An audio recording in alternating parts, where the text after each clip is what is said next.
tattoos. Talking when I love squad members, I can't act cool. Hey, young, this your beat?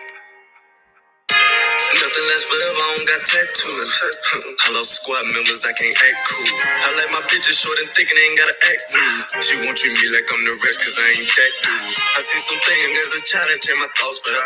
Try to do right, I'm on their ass and I won't fucking let them. Hit from the side, just don't be lazy, lift your fucking leg up. To all my niggas going through a struggle, keep your fucking head up. Anything you going through, I'm a witness, it won't last forever. Just stay down and hold your side, don't change up like the weather. If he around me, then he got a ruler, but he ain't trying to measure. I gotta inhale me some weed to get my thoughts together. Hard in the summer, but my heart cold, so I gotta rock a sweater. We came in this roll alone, so we ain't gonna leave out together. I know I'm blessed, I know my worth, so I can never settle. You can't show yourself before you only time can take. Broke here, get one time to fuck up, and you can't go here. Whoa, dear, I got too many stuff to bring a pole here. No deal, I won't set my soul ain't high and go here. I won't school and stay loyal to my niggas and my face stick to the cold hill. It's a new 40 on my shirt, the bitch a blow hill. It's a different dope inside the blunt, we getting lows in. Smoking on some dope from across the country, got a choke in. Treat the bitch like a receiver, put the bitch in motion. I'm drinking on some shit that change a mood, we call it potion. Can't even hide the 30 in the clip, it be poking. And up all them beans, we got some smooth and get it going. White girl playing with her no lens and no hand. My little cousin slipped up and lost a baby, she was 16. Ain't doing shit for free, I want 200 for a 16. Glock with a dick and 30 clip with a red beam. She make it hard for me cause all that nigga sold a big dream. Don't lose on thug behind no shit you saying that you ain't me. All my niggas slide, you know what's up, bitch, you can't play me. I see the picture clear, my life a movie like it's HD. I'm on 50K screens and I ain't got no post on say cheese. Light a little whipping when I up it, better say cheese. This life taught me some lessons, fuck the school, I want no degree. I'm just trying to take care of my people, how you hate me. When I got caught with that lethal shit was crazy. Bitch. The trap baby shit don't do that.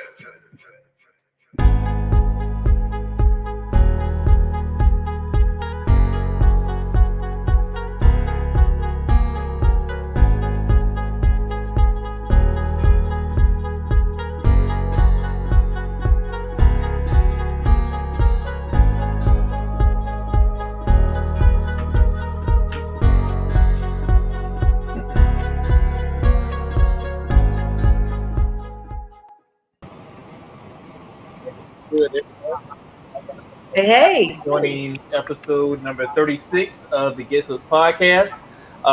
As every week, week to week, this is your boy Hook. And of course, it's Crystal, Chrissy Chris.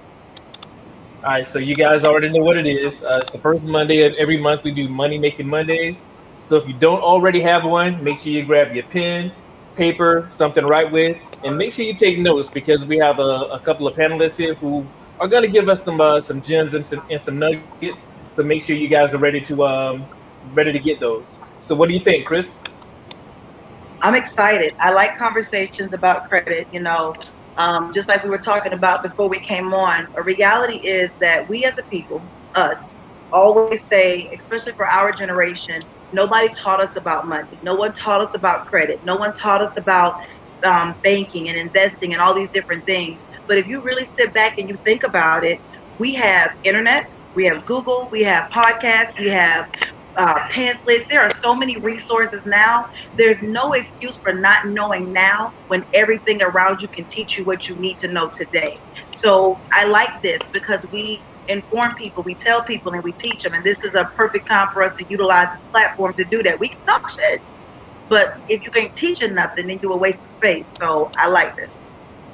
Absolutely. And I'm going to go ahead and let our panelists tell you guys a little bit about themselves, do some intros here. So Shannon, go ahead and take us away.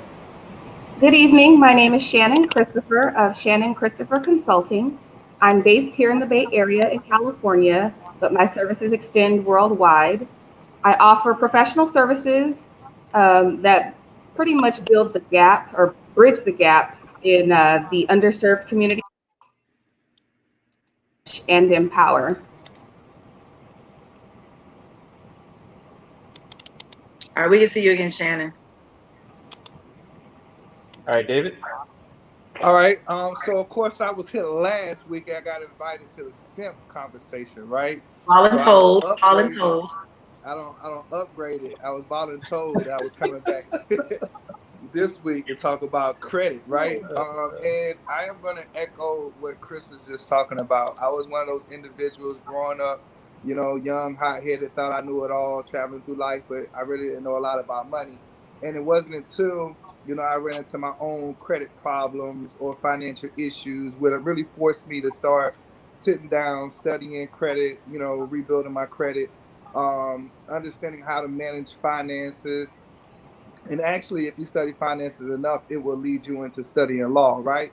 I was just sharing with Hook before the show got started. I have a lawyer mentor, and he would always laugh and joke. He said, "I know you get tired of him telling you ignorance of the law is no excuse. Maybe you should start studying finances of the law so you can understand what's really going on in life." So, credit leads into finances, and once you start studying finances, you will understand why all crimes are commercial. But with that being said, we're going to really focus on credit today. I'm your boy D Rich, the owner of F21 Days, a motivational speak, life coach. And of course, I'll be flipping them burgers on the weekend, the dirty weed, Hey. shop with your boy. Everybody deserves a cheat day. Let's talk about it, baby. He's a true jack of all trades, right? Yep. All right, so Definitely and is. I'm trying right. to be worldwide like Shannon. Hey, I'm with you on that one. You know Listen, I I'm mean, trying to be globally known for the right There stuff. you that's go. man. There you That's go. And everyone made some really valid points. What I found in my years as an adult is that a lot of us black people is that we don't really get into credit or really start learning about credit until our credit's already jacked up. And now we have to dig ourselves out of a hole. So hopefully this conversation will steer us towards not only correcting and maintaining our own credit, but also for the next generation behind us as well, like our And the children. thing So is, stop being scared of that. That thing, we say that all the time, hey, we got in this, we dug ourselves out of a hole. Honestly, if you know how money works, if you know how credit works, and like D Rich said, if you know the laws and you know what to do, you can rebound from anything. So just because you found yourself in a hole don't mean you got to stay in it, and it don't take years and years and years to get out of it either. You just got to know how to make stuff work. There's rules to every game, and once you learn how to play it, you'll always know how to win it. The problem is we never take the time to learn the proper strategies. We just take the time to go, this is a problem, I'm struggling, but there's tips that can help you come out of those holes. So if you got a 500, give yourself a year and a half. You can come out of that. That's not devastating.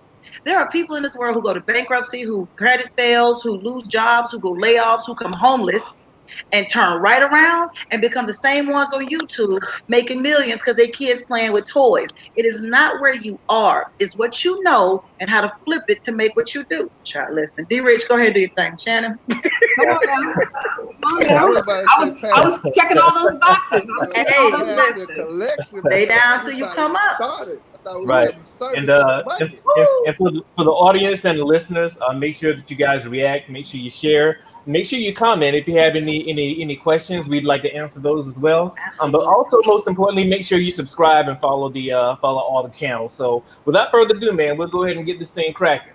So, the first question I want to ask you guys, and Shannon, we'll start with you. What is considered a good credit score? Well, good is relative. We all know that.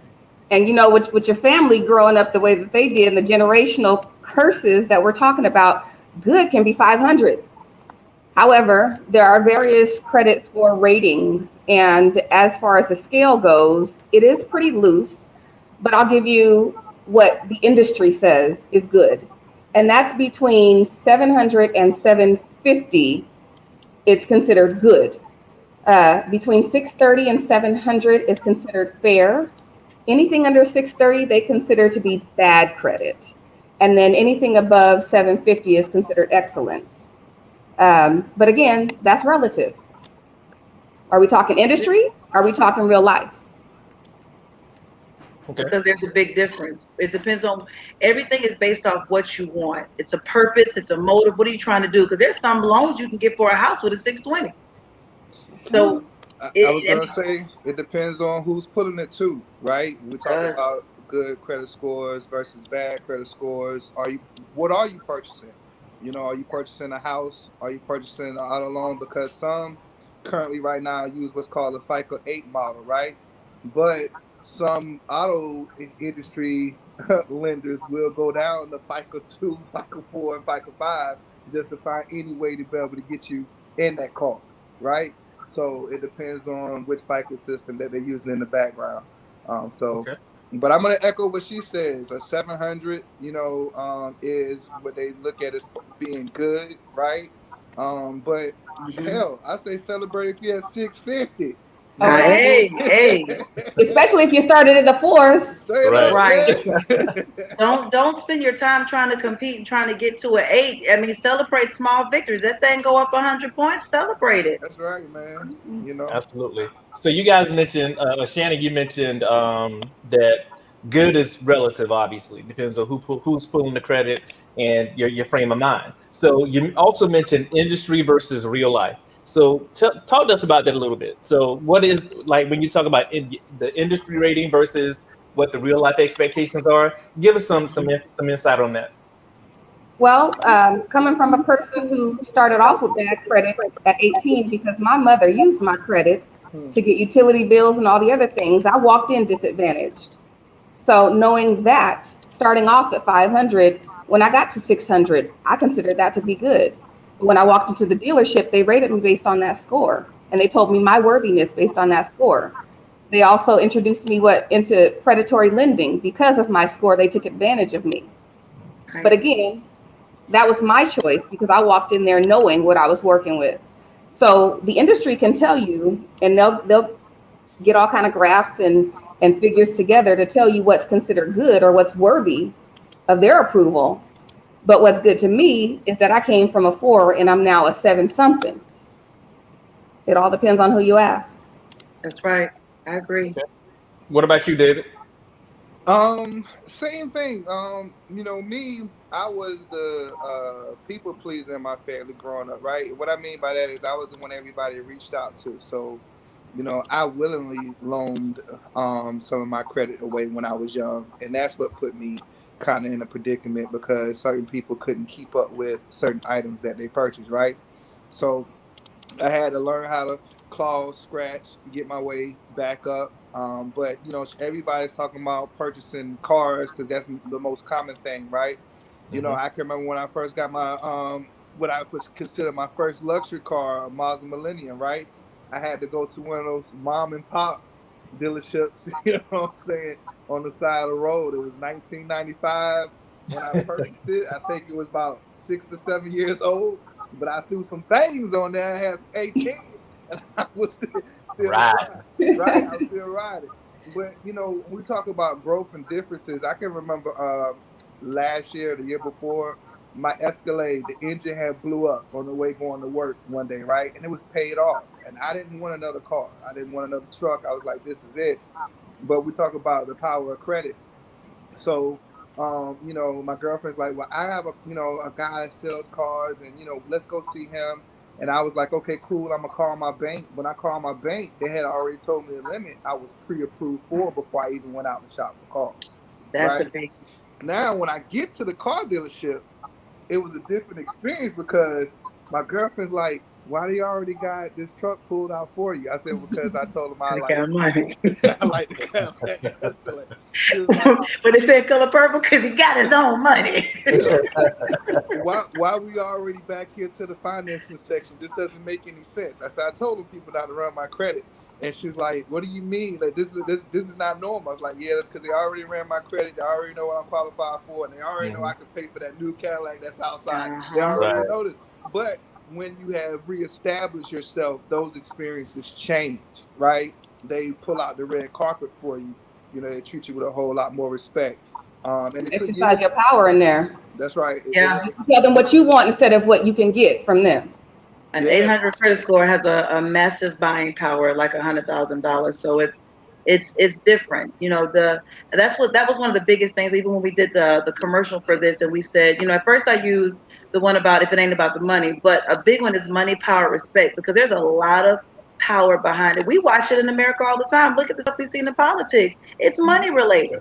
So putting yourself and you making money work for you, not just spending it, is a biggie. And that's a lesson I'm learning right now in my 30s. I need you to work for me, and I need to get in the habit of making people and money work for me.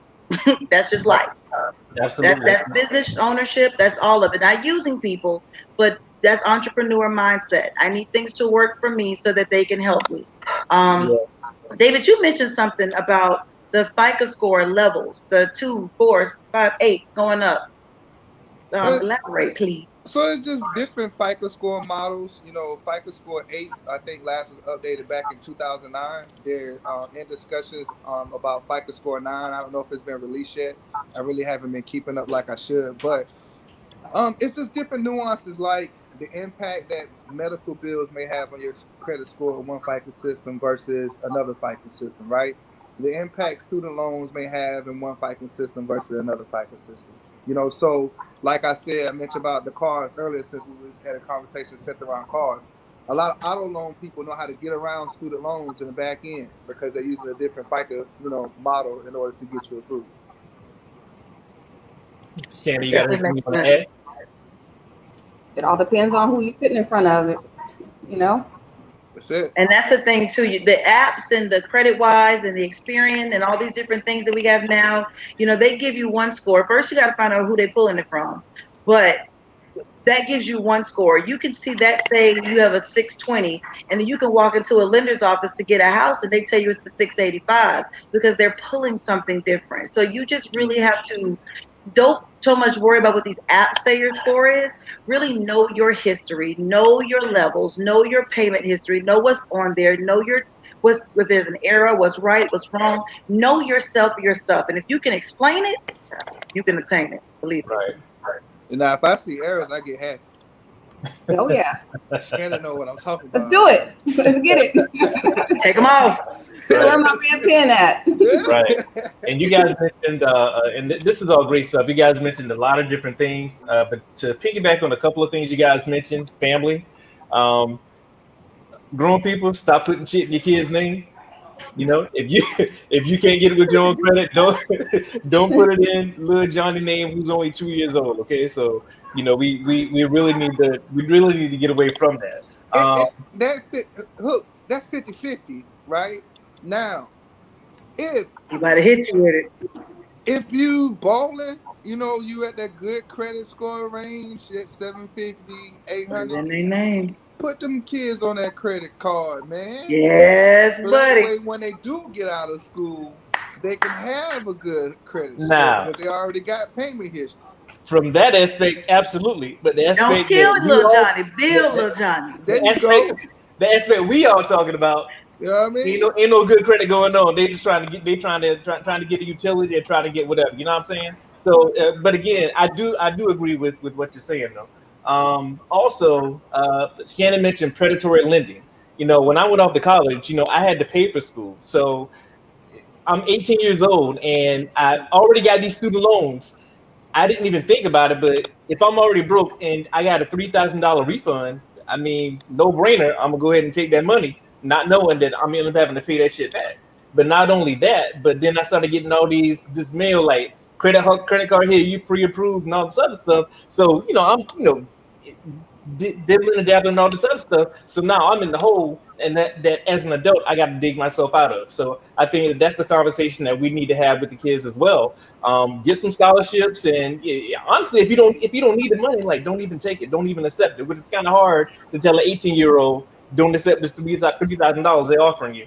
And also, it's hard, but it's not. It's not because we celebrate getting it out the mud. I got it from the bottom and I came. Yeah, but you don't. The reason why these other ones don't do that stuff when they get to college is because they didn't get it out the mud. They were given to it. They were used to it. I don't want. We always think we don't want you to get used to stuff because we don't want to spoil you. No, get me used to some of these clothes while I'm 12 and 13. So I don't feel like I got to go buy it when I see it at 18 because can't nobody tell me no now. That's the problem.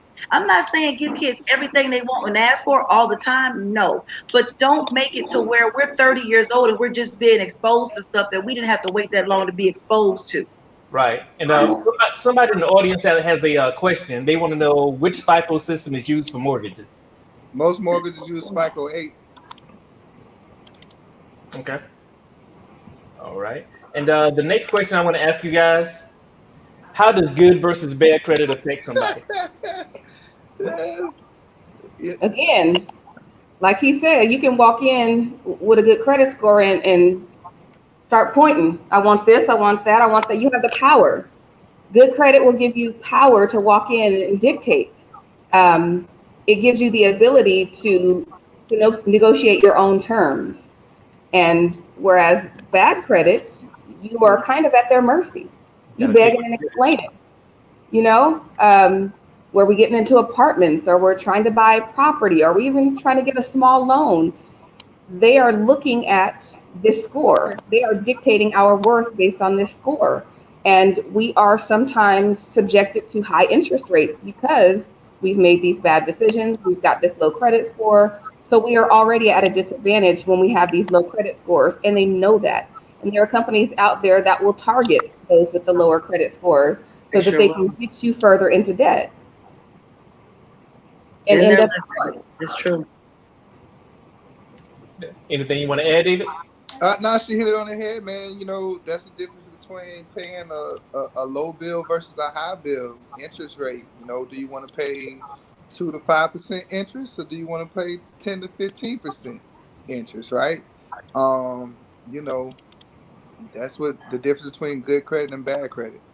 There was something we were talking about before with good versus not so much as good versus bad credit, but when you're looking at your credit history, you're looking at situations like you want to get something. So a lot of people go, well, and I said this earlier, you know, there's a lot of things that you might see coming around saying you're building your credit up and then you're going into getting into more debt. I don't think people really understand in some situation what credit is for. Credit is for you to be able to buy something. Your credit is your promise to pay. What is your ability to pay this back? It's not so much as saying, I got a good credit score and this is for me just to have this good score. You're trying to get something. You're getting a house, you're doing a business, you're wanting to buy something. You're spending it, you're using it for something. You don't just have it for decoration. You triggered me when you said promise to pay, right? Woo. I'm trying to find the best way to say this without, crossing that legal fence, right? So let me say this: this is not legal advice, right?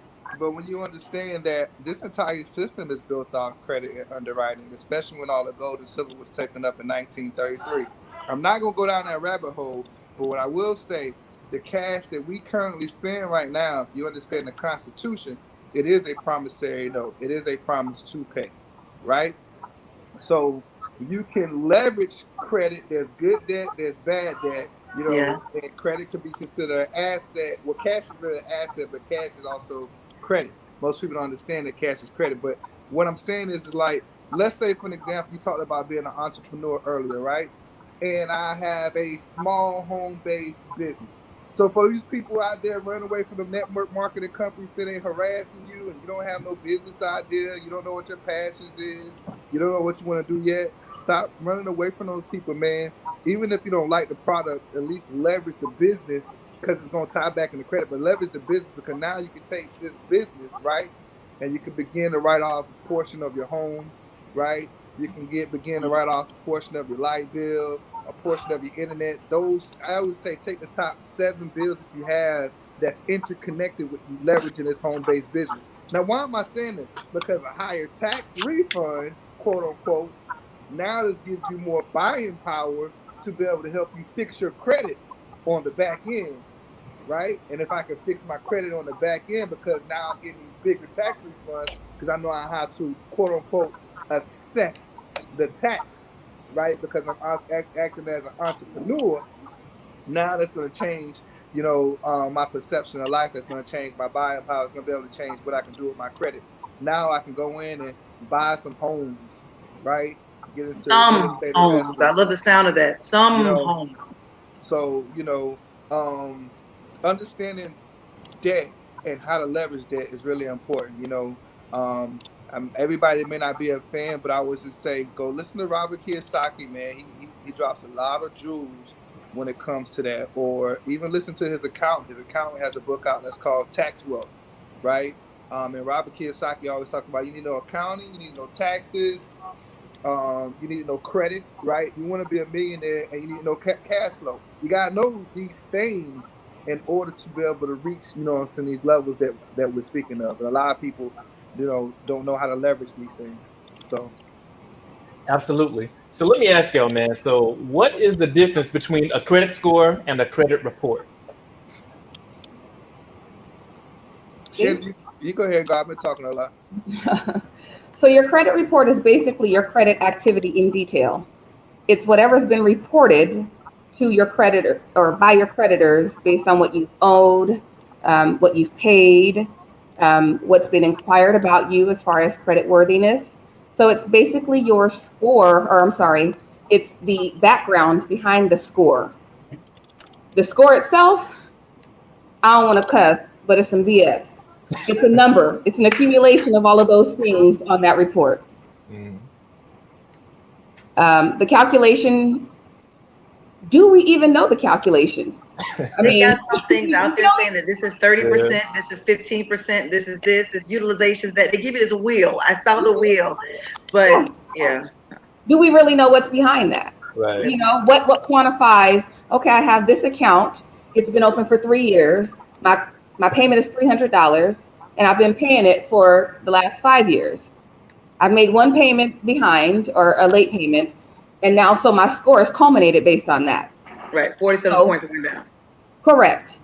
So what do we know? We know that your credit report is the detail behind the score that has been calculated somehow by some rats on a wheel back there. You know, I hate math. Anybody who knows me know I hate it. So I don't know the formula. I don't even try to figure it out. So I'm one of those who, whatever you say my score is, I'm just That's gonna what it is. the word because I'm not even trying to figure it out. You know what I'm saying? I mean, you got And to be a math nerd because, like David was right, talking about, with knowing the laws and knowing math and knowledge is power was such a comment you heard when you were little, but now that you're older, it makes a whole lot more sense because it really is.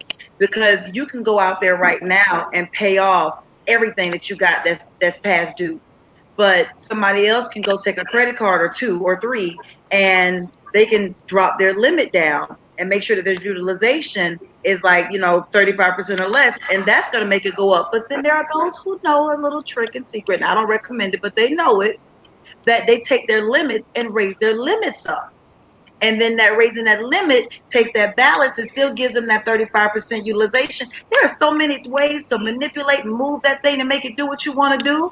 There are people who sit at home with a 500 right now and go, you know what, I'm gonna buy a house next summer. It's been the next 12 months doing what they have to do, and now they're qualified because they know how to manipulate it and make it work. And it's legal, but they know how to mess with that math and that numbers. Sometimes it works. It's supposed to work. right. And It's still supposed to help. and let's stay there for a minute. So, some people they check their credit, right? And you got three different numbers here. And they have no idea what those numbers mean. So how do credit scores differ between the three reporting agencies? Why do we see three different numbers there? It goes back to the FICO models that we was talking about. It goes back to like who's reporting it, right? Because you may have a loan with someone and it only shows up on TransUnion. It may not show up on the other two reports. And if you know what you're doing, you can use that to your advantage to get it removed. But that's neither here nor there. That's here. That's here and there. You talk about that kind of stuff. Keep going on that. Message. Elaborate. Yeah. Right. Message. Free game. That's what they're saying. It's free game. Right. And what about you, Shannon? Same thing? Yeah, it really just depends on who reports to what. There are vendors and creditors who will report to Equifax. Others will report to Experian. But you never really know until you pull those reports and see what's there, because some people often. So here's my message. Black people, pull your credit report. Yes. Know what is on your credit report. Don't be scared. All three of them. Yes, ma'am. All three of them. Pull those credit reports because you'll see there are differences. And you'll wonder why something appears on one report that doesn't appear on the other report. And it is simply because these creditors choose to select who they want to submit the information to. Right. Sure do. Print them out with a highlighter and go through your stuff. Don't have it on the computer and check it and download it. Forget it. Print it out and go through it with a highlighter and check to see who reports what, when, the days, the times, the impacts, the inquiries, like all of that matters. Right. And No, go ahead. I was gonna say, and check for the inaccuracies. Now, when I say accuracies, you're probably looking at like, this payment's wrong. The payment needs to be right. The name needs to be spelled correctly. The address needs to be correct, right? I don't care if it's one little minimal error. You know what it means. Challenge that bad boy. Right. Get it up out of here. Right. It all. It wasn't me. I got a common name. I got two of the most common names in the world. Daryl Williams. It's probably like 50 million of us out here, so it could easily be misconstrued for somebody else. You know what I'm saying? So check it. Make them pull it. Make them pull it. Make them prove it. Definitely. And we have a couple questions from the viewers. First, Byron says, "I now have a FICO score of 800. How can I leverage my FICO score and credit report while trying to set up a small or large business?" Any advice for him? I mean, you're in a good place with an 800 credit score, man. I would say reach out to Duns and Bradstreet and go ahead and see if you can set up your profile so you can start building up on business credit, right? I know Navy Federal is really good. See if you have anybody connected with them, because at that point you want to start leveraging trade lines or net 30 accounts is what they really call them, right? So depending on what type of business that you have, go ahead and start establishing some net 30 accounts, even if it's with Lowe's, Walmart. Talk about that. What is a net 30 account? So when we play our loans, we or payments, you pay them up front, right? We would look at prepay, monthly prepaid. But net 30, you can wait the 30 days to pay it off in arrears, right? Now, I typically say go ahead and pay it off because the bill is coming. Don't wait to the arrears to pay it. Go ahead and stay ahead of it, right? So that way you're still in the good best practices. But they treat businesses different than they treat personal credit. You get a lot more leverage when it comes to establishing business credit. Open that credit account. What was that company you mentioned? Y'all mentioned the company. Duns and Bradstreet. That's going to be the social security number for your business. Or I'm sorry, that's your business credit number. Of course, let's distinguish when we're talking business credit. You want your EIN number. You want to distinguish yourself, your business from your personal, regardless of what type of entity it is. The Duns and Bradstreet is something that it's your business identifier. That's what you're going to submit when you're submitting for business credit accounts, being given consideration to separate your personal from your business expenses, assets, or whatever it is, accounts. And the important part of that is when you get your business established, is to separate those things. Even if you are in the beginning stages, even if you are in the visionary stages of being an entrepreneur, the major key is to immediately separate your finances. And you can start with a basic Excel spreadsheet. What your business is making, that's your income. What your business is paying out, those are your expenses. Start documenting that. Go to the bank with your EIN number. It's a simple process online to get your EIN number. Go to the bank with your EIN number and create a separate business account. Start flowing money there and take it away from your personal expenses, because in the long run, your tax preparer will appreciate you, and then you'll be able to be a better business person altogether by separating that business and personal expenses and accounts. Absolutely. Talk about that EIN number. You mentioned it was a simple process, and that's something. So there are a lot of terms and logistics that a lot of people know, but just like Kia was just saying on there about DMB number and your EIN number, a lot of people do not know. They hear about it, but they don't know the simple process or where to go to do that, or like you said, that being your business social security number, those kind of things. Elaborate on that one for me. Thanks, Kia. Kia put the site out there for DMB. You can go to irs.gov. I tell people, once you really start studying and understanding what's going on behind the scenes, you start being scared of the IRS. You actually leverage them as your accountants, and really that's what they are, right? So go to irs.gov. You can apply for your EIN number, and then understand like the different setups and structures of business. Know the difference between the sole proprietorship and how that's taxed, right? the LLC, the benefits of having the LLC, and how that's taxed. The S corp, C corp, setting up a trust, co-op, partnerships. Right, there's different levels to it. Whether or not you want to start a nonprofit, but once you understand what your business is and how you want to be taxed on the back end, then that's your EIN directly to you online, same day, right? And you Exactly. ready, And and you then can go. print everything out. You have your EIN, you print out the whole 9 yards. It doesn't take long at all to get that Yeah, information. you Right. know, And go ahead, David. You want to I say was gonna something? say, you file, register with the state, Look and at the there's seniors zone. different online things, templates that you can go in when you're putting your business plan together and things of that type of nature. So when you go to the state, it's an easier process to get approved. Right. And Jaquetta asked a question a while ago. She wants to know if you guys can talk about how paying off and removing negative items can move your score. Well, I'll How have to long be has it been honest. negative? Right. Can you discuss how paying off and removing negative items move your score? Well, in all honesty, it's great to start getting your accounts paid up to date, having them current because they'll begin reporting positive payments. At the That's a same big. time, if you pay it off and it goes to a zero balance, that could impact your score in a negative way as well. It'll drop because it is removing an account. It is removing your, what is it considered? Your credit rating, or your, what is It's it? Mhm. going the history Your and the credit history. and So the if credit. it's an older account, that was, now that you've put it into a positive payment status, it's going to report and it's going to be a positive thing. But if you remove it from your account by paying it down, You have it's going to nothing else drop. to drop. It's going to stop reporting and it's going to drop because that's one less account on your credit report, because that account has some value to it. If that's a $500 account and you're paying on it, that attributes to your credit availability.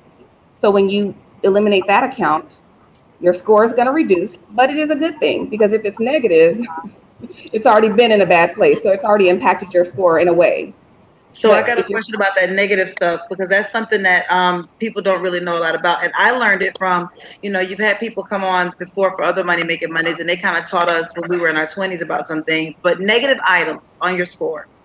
So when is it worth paying?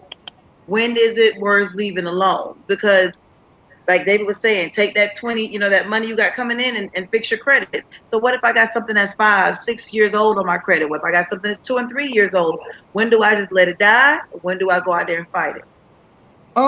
It depends. Like, credit history and utilization and mix. So I know we talked about it. We talked about that 35%.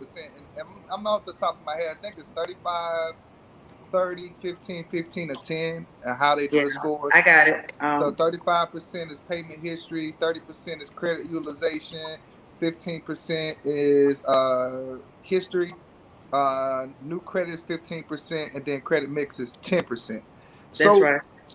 it depends. Like, so if I got, let's say, one of them old student loans, you know, and I'm behind, but I caught it up.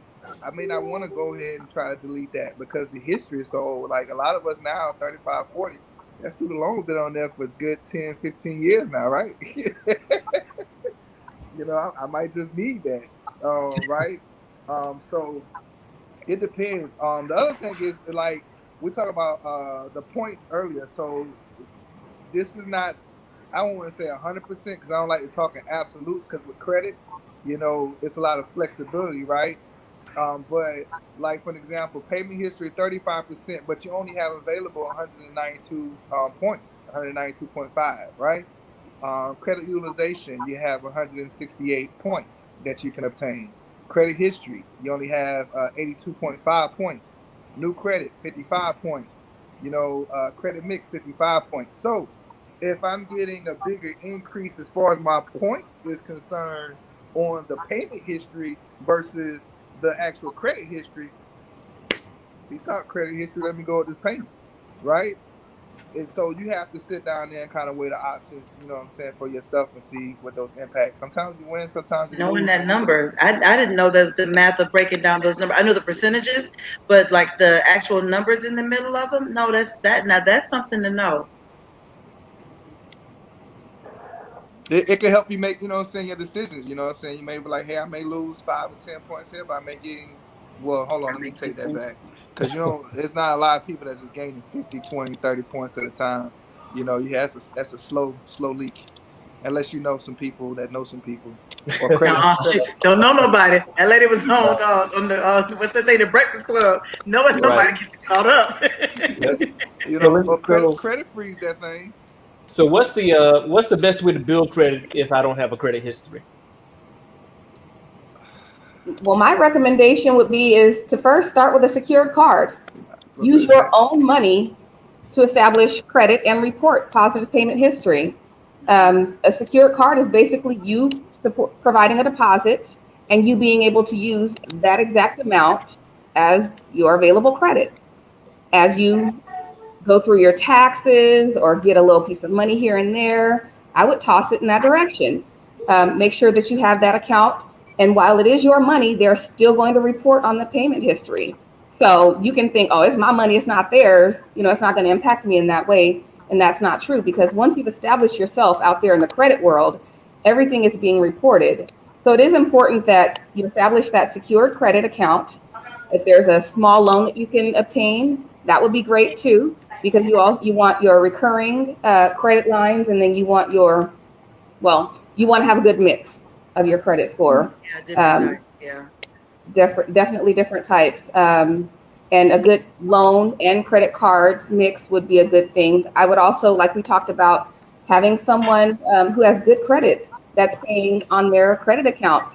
Tap into that. You don't necessarily have to have that card, but you can be an authorized user so that they can report their positive payment history on your report, and you're piggybacking off it. You're benefiting for doing nothing. And those are the two things. Also, I'm not being paid for this, but I absolutely love Self. It used to be called Self Lender. What you know about that? Right? It's major.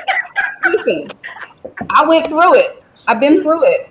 Self is a credit building account. You're basically creating a savings account that they're reporting for your positive payment history. So you're using your money, and you can elect when you open up your term what the length of the term is going to be and what the amount of the payment that you're going to be making every month. And you're going to establish that account. They'll maintain it for you. While you're making a payment on that account every month, they're reporting it. So you're paying into a savings account, they're maintaining for you, and they're reporting a positive payment history for you. How could you go wrong with using your own money to build your credit? Absolutely. You can't. And that is a solid way to just get in the habit of reviewing your credit. They're sending you reports. Right. They're sending you information about what score has come up or gone off, various accounts that you have. The app is very, very user-friendly. It's very intuitive. You can always tap in. And I went through it myself. I went through a 2-year term. I had forgotten about it completely. I was on a $50 a month plan, paid it off in the 2 years. My score went up 120 points just using my own money. And then at the end of the 2 years, they emailed me like, hey, what you want to do with this couple $1,000? I was like, wait a minute. That's my money. And I should tapped in. But listen, that money I used to pay off the credit cards that I had incurred while I was establishing my credit. Self is absolutely a major plug when establishing and building your credit. Yeah, I want to echo. David got excited. Oh yeah, I love tools and resources, right? Absolutely. And I love it when everybody from the community can offer, some type of knowledge, right? So if I don't have it myself, there's a tool and resource, that's out there, that we can all leverage. So I'm all about us sharing the knowledge, sharing the wealth. Like I see some people dropping the chat, they dropping knowledge themselves, along with asking questions. So I think that's dope as well. The other thing I would say, man, is once you start building that credit, man, learn how to really leverage your credit, right? Like there's a component with dealing with credit cards. Now, I'm saying go and get a lot of credit cards, get into a lot of credit card debt, but start off with one. Get that with 30%, like Krista talked about earlier. See if you can increase it. They don't increase it. Get another one. Transfer the balance, right? Keep That is both a of them trick that under they do too. 30%, right? Keep both of them under 30% utilization. You know what I'm saying? And so there's little things that you can do to help you out with the payment history that you're looking for. Because really, at the end of the day, it's all about the payment history. Whether that be a loan, credit card, mortgage, the mix is good. But if you ain't paying your bills, it's gonna show. I always like to say whenever I work with anybody one-on-one in my business or life coaching, I always say, hey man, your credit score is really a representation of your credibility in the business world. Are you credible? Are you a man of honor? And if you're a man of honor, you're gonna be honest with yourself. If you're not, it's gonna show. I really don't care what come out of your mouth. Come bring that score to me. Well, another thing I say is, what's on your calendar, right? Your calendar will tell me a lot. Your 24 hours will snitch on you. What are you doing every day? That's gonna tell me, how you spend your money, how you eat. Those habits are key indicators of whether or not if you're gonna be successful or not. And then changing those habits. Whatever goal that we have in life, that's the biggest thing. It's all about the habits. Absolutely. It's funny you say that just now about the what you do and the habits, because I was recently telling someone the same amount of time you spend, they got the memes and different things that say if your friends and you are not discussing XYZ, then get a new circle or different things. But a reality of it is how you're spending your time is huge. So if you're sitting in the house with nothing to do, that is not the time to go figure out what you can get into. That's the time to read that stuff you got questions about. Dang, they did say DNB. No, he did say FICA had this different numbers. What number of thing is it? 82, 60? What are the different ranges? That's how you learn that stuff. Take that free time you got to use it. The same amount of time you use to sit around and talk about nothing is the same amount of time you can sit there and learn about something. Those laws. Use that time wisely. That self-time is serious, because that's the time you realize how to educate yourself. I got enough notebooks over there with pencil writings in them to start a library. But it's when I sit and I go on YouTube and I don't want to watch music videos today. I done seen enough of Rick Ross dropping. Now I got questions about this stuff that he mentioned on here. Now I want to learn about that. Use that time. Let that stuff talk to you. But he used a good word. I sometimes don't even realize we're using financial terms in our normal speech. You said spending time, right? Hear it. Paying attention. There's a speaker out there. It's a little bit radical, so I won't call his name, but he uses a phrase, family is law and love is business, right? And he talks about breaking down relationships. And he said, when you first meet, your significant other, you take in consideration of who they are, because there's initial attraction, and you're going to pay them attention. But consideration is a financial term. Pay is a financial term, right? Then you're going to spend time. As you're spending time, what are you going to do? You're going to gain her trust. Well, trust is a financial term. So then what does she want? She wants security. Security is a financial term. So when I took a step back, it's like, wow, these relationship terms that we use every day, right? Our business and money are really terms. business terms. Sure. You know what I'm saying? So if I really take it from that standpoint, it was like, if I can take and apply it in a relationship, then I can also apply it in business. Let me look up the business, definition, right? Talking about business definition, I know we're on credit, but this is another jewel. It's not legal advice, but go check it out. Look it up for yourself. We're talking about write-offs and leveraging that credit, because you got to get the money, right? So I want them tax refunds to make sure I'm really maximizing things, doing business right. Read the 1099s. Read 1099 miscellaneous A. Start with that now, miscellaneous. Then graduate to A and all the rest of them, right? But start with miscellaneous. When you look at miscellaneous, it's going to use the word person. Any person who you pay $600 or more to. But when we think of the word person, typically we think of a human being. But in a Black's Law dictionary, person means corporation. It is an entity. So now all of a sudden, when you read 1099 miscellaneous, it takes on a whole new meaning when it shows the word person, right? And it has things that you can report 1099s on, like rent. Regain. Regain. And knowledge is power. answer Randy's question for me really quickly. Randy wants to know, would y'all rather have someone with an 800 credit score and no job, or a 600 score making 150 a year, steady cash flow in a big bank account? I'm not touching that. Ooh, D-Rich. Do I have a plan? Do I have a plan?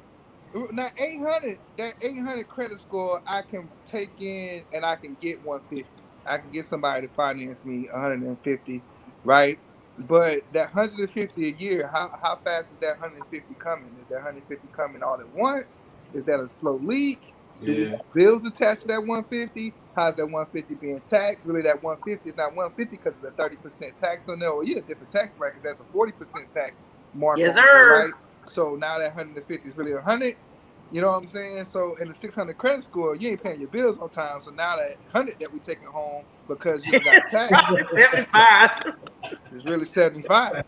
Now give me that 800 credit score. You know what I'm saying? So it depends, man. How does that money come in? If they're giving it to me in one lump sum, then give me the 150 with the 600. Because at the end of the day, cash is still king. And Cash is king. Absolutely. And Shannon says she ain't gonna touch it, so we're gonna leave it alone. All right, so we got a few minutes left, guys, and again, this has been great. This has been phenomenal.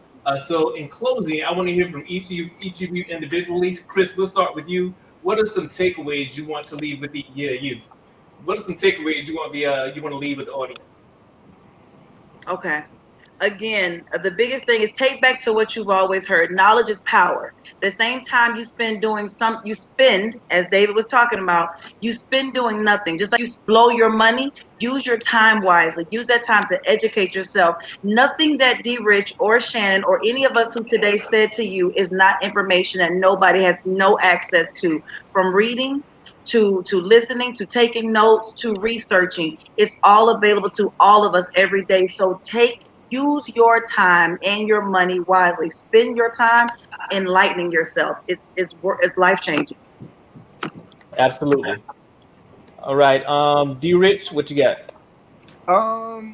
This is not legal advice, man. That's my consistent message throughout the whole entire thing. But on a serious note, though, choosing resources, man. Find a mentor. Find somebody who does know. And if you are afraid to talk to someone, that's okay, man.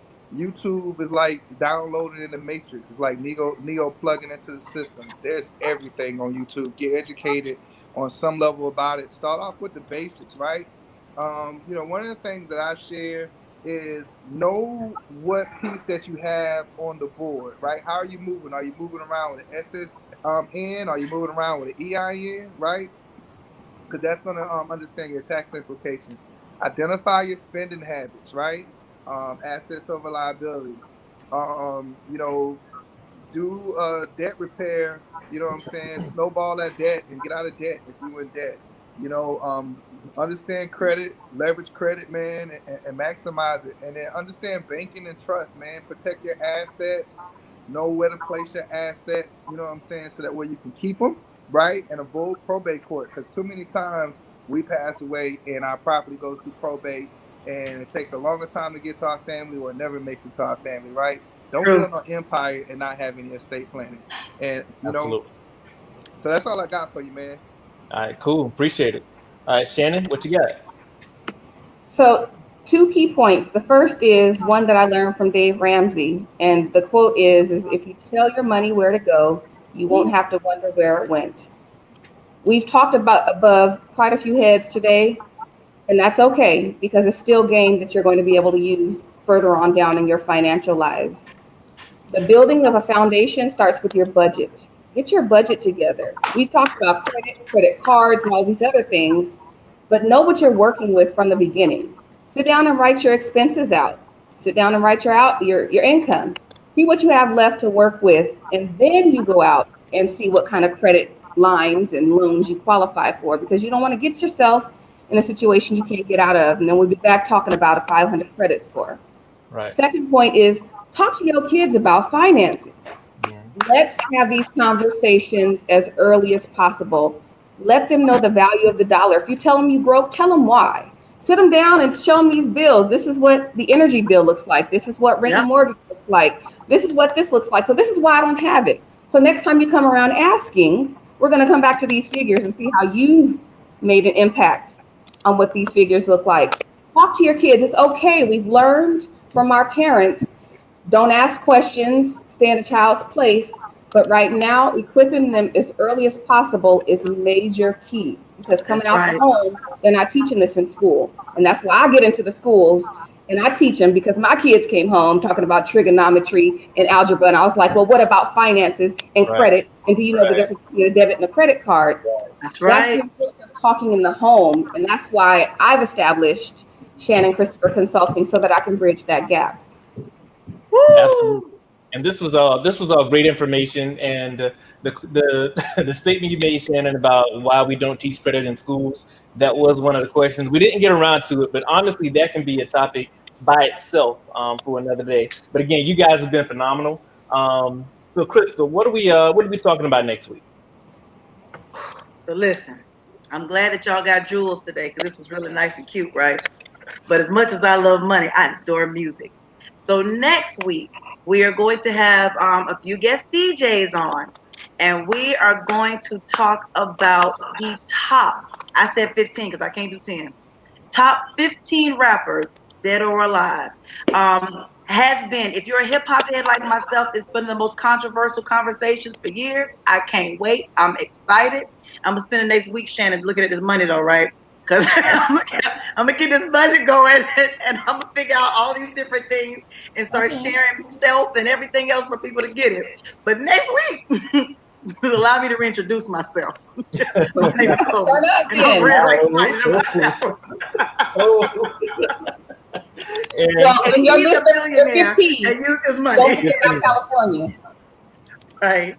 We got y'all. I promise. Ooh, yes, you do. I can't wait. Shannon, definitely share your information with us, because I want to push it out there for the people. Like you said, your services expand all across the globe, and people need to know these resources. There's a lot of stuff. I said it before we came on.